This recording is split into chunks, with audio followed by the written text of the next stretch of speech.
When I was at university, I started dating this guy. At first, he was wonderful, dedicated to his studies, fun to be around, attentive, and always surprising me with things, working hard at his job, etc. Then, bit by bit, things unraveled. He started skipping classes. Then, he barely bothered to go at all. Worse still, he never helped around the house, never washed up, cleaned up, did laundry, nothing. He was even fired from his job for too many no-shows. All he wanted to do was sit at home and play Xbox or browse the message boards and forums. This was in the days before social media, when dinosaurs roamed the earth. This left me having to pick up extra shifts, sometimes double and triple shifts, all while going to class and studying. I later learned that this was a pattern for him. He'd be really dedicated to whatever he set his heart on, but then get bored and fall back into old bad habits. Then he'd find a new passion, and rinse and repeat. I knew I should have ended the relationship much sooner, but I held out hope that he would snap out of it, that maybe it was just exam stress getting to him. I desperately wanted things to go back to how they were, but it was not meant to be. I caught him cheating and threw him out.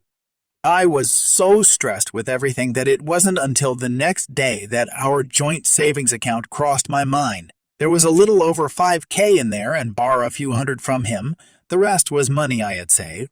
I checked the account, and it was all gone. My ex had cleaned out the account and moved into a new flat with his side chick. I called the bank. There was nothing they could do. He was authorized on the account. I contacted the police. They told me there was nothing they could do since it was a joint account, so nothing criminal had happened.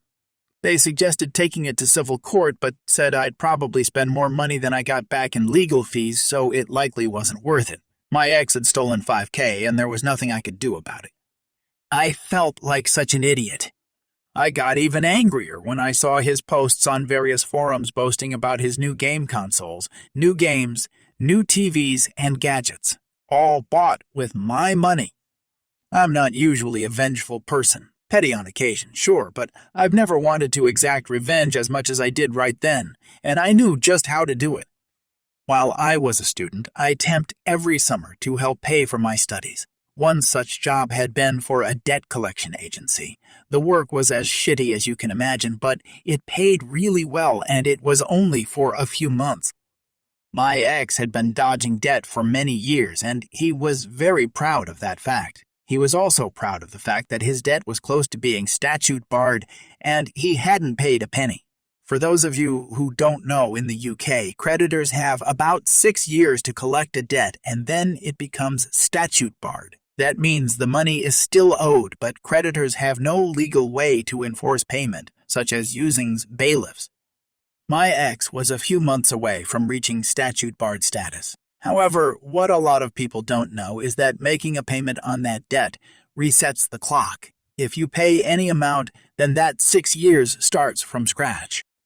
Previously, I had used my insider knowledge to help him dodge the debt. Now, I would use it to hit him where it hurt. By the end of our relationship, I was handling everything, including his debts. I had the paperwork, so I knew who he owed and how much. I called his creditors up. I was honest and said I was a friend calling to make a payment on his behalf. I didn't pretend to be him because that would be a big legal no-no. They weren't allowed to disclose any details, but they were able to take payment. I paid the minimum I could on each debt, about £1 on most, but one had a minimum payment of £1.50. It was the best £8.50 I have ever spent. I also made sure to give them his new address and contact details, as well as his parents' address.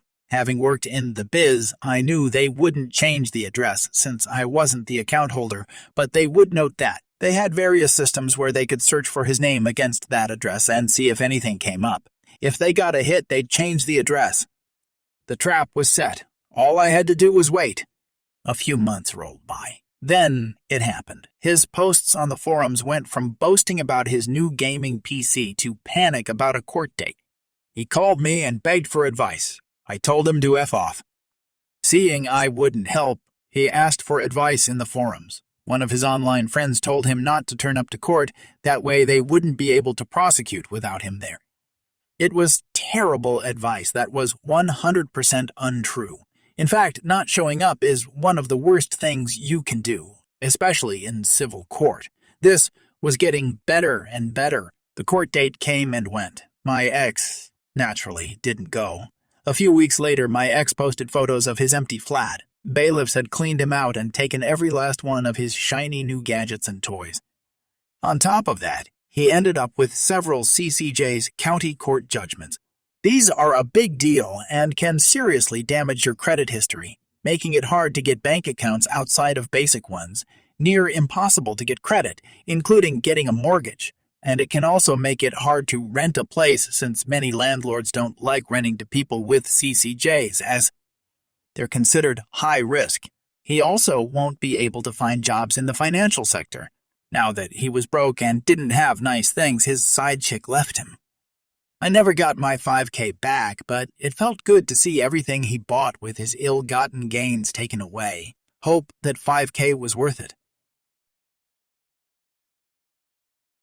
My former boss is the worst human being I've ever met. He did all sorts of things to mess with anyone he didn't like. So a while ago, I was at a family event in a local park walking with a young boy from our family who is developmentally disabled with Down's syndrome, Ben. Ben does fairly well, all things considered, but he's always been sensitive to anyone making fun of the way he looks or his condition. We are just having a good time on our little stroll, Ben and I both enjoying the day. Along comes my boss walking toward us. I'll call him Rob. I cringe at seeing him but smile and say hello to play nice. Rob, there's something you don't see every day. A pair of ugly retards walking together. Ben bursts into tears as Rob laughs and walks off. I deal with Ben and ignore Rob. I'm super pissed and trying to calm Ben down because for a few minutes he was totally distraught. Finally, I get Ben to focus on how he has me and a lot of other awesome friends and family and that Rob is a stranger and what he thinks doesn't matter. We walked some more and I saw that Rob was at the park with his wife and teen daughter having a cookout and he had apparently been on his way back to his family from a trip to the toilet when he saw us. Back to being super pissed. I went back to our gathering and talked to an adult cousin of mine, Jake, telling him what happened. Jake wanted to get revenge on Rob, but I reminded him that this was my boss. I didn't want Rob to be able to know the revenge had anything to do with me, because then he'd make my work life even worse than he already had. So Jake asked me for anything I knew about Rob that might help. I told Jake a bunch of things about Rob, but the relevant info here is that Rob liked to drink a particular kind of locally made beer at a certain bar. Rob had talked of having drank there on the previous Friday night while his wife and daughter were away visiting her family. Also, Rob had recently told a story at work about his wife's obsession with a particular little green fictional character. Let's call it Yabi Boda. Turns out his wife kept a stuffed Yabi Boda on their bed at all times. I wasn't there for the revenge setup itself because I didn't want Rob to see me, but Jake filled in the details afterward. It was basically this. Jake approached Rob and put an arm around his shoulders and tried to kiss him. Rob pushes him off. Rob, what are you doing? Rob's family is now paying attention. Jake, I am just so excited to see you, sweetie. Friday night was so amazing. Rob, what are you talking about? Jake, seriously, you're going to act like you don't remember now. I know you were a bit tipsy after all of those specific local beers at the local bar, but certainly you remember what happened later. Rob, nothing happened later. Or ever. I don't even know your name. Jake, really, you were screaming it on Friday. Rob, turning red. You lying son of a? Rob's wife, interrupting. Listen, I don't know who you are, but this is my husband. I'm sure you have him mistaken for someone else. Please, just leave us alone. Jake, oh no, I'm not mistaken. We had the best sex ever on Friday night and now he's acting like he doesn't even know me. Rob's wife, I told you this is my husband. You're mistaken. Jake, oh, maybe I am. I guess it was someone else who took me back to his place on Rob's Street and had great sex with me on the bed right next to Yabi Boda. Sorry. Jake turns and walks away. Rob's wife, Oh my God, Rob, what the F is wrong with you? You're gay now. Really? Already, long story made a bit shorter. Rob's wife wasn't real happy with him anyway, and this was apparently the tipping point that made her file for divorce soon thereafter. Rob frequently complained at work in the following months about how he didn't care about his wife, but really missed his daughter and how much it sucked to live in his new place compared to his old home. Every time he complained about his lack of a home life at work, I knew he did it to himself when he was mean to a developmentally disabled kid. The best part is he never figured out I was involved at all. I worked for a company that provides specialized equipment used in manufacturing. To protect my anonymity, I'll have to be vague about what exactly this machine does. During my time working in this field, I got to know many clients who would need these machines installed and serviced. One of these customers we'll call Jake. I later left the company for a different job, but Jake apparently kept my number. One afternoon, I got a call from Jake that they wanted a new unit installing and another unit needed maintenance and wanted to know if I was available. I let him know that I left the company, but that I could pass him on to someone who could help. He tells me he'll pay 2 times my current rate to install the unit over the weekend. He lets me know that the company has increased the rates for installation and the company just can't afford it. The instructions they sent over just aren't clear enough, and their engineers are scratching their heads trying to figure it out. He begs me to consider it, and I agree. For more context, installing this unit can take a good few hours or up to a day on your own. The company gives you 2 options. You can either pay for an engineer to come and install it, or you can save money and they will send instructions so the customer's own engineers can install it. The instructions aren't easy to follow, and it's company policy that if someone has started to install the equipment, the supplier wouldn't get involved since they couldn't verify that any of the pieces were broken. This will be important later. I drive down on the weekend and they show me the boxes of equipment. I set to work and I make good progress installing the unit. Around 6 hours in, and I'm stopped by Jake, who greets me. I let him know I'm nearly finished, and he tells me sorry, but they just don't have the budget to pay you. He understands my frustration, but his engineers can take it from here. To say I was frustrated was an understatement. I wanted revenge. There's a small button inside the unit that changes the unit into test mode. This is done to perform maintain on the unit, but it's impossible to configure the unit with this button pressed. It's only possible to reach this button using a pin, so it's not easily pressed during installation. Because of this, the installation instructions don't mention it. There's no real way of telling the equipment is in test mode. It just won't work normally. I think you can guess where this is going.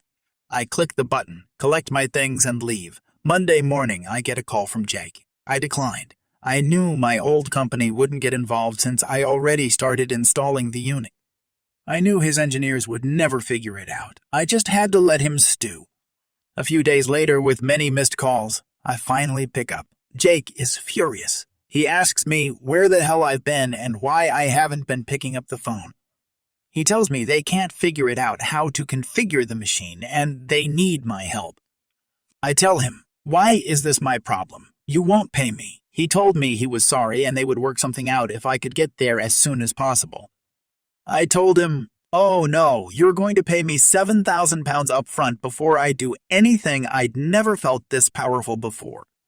He screamed at me for a bit and hung up.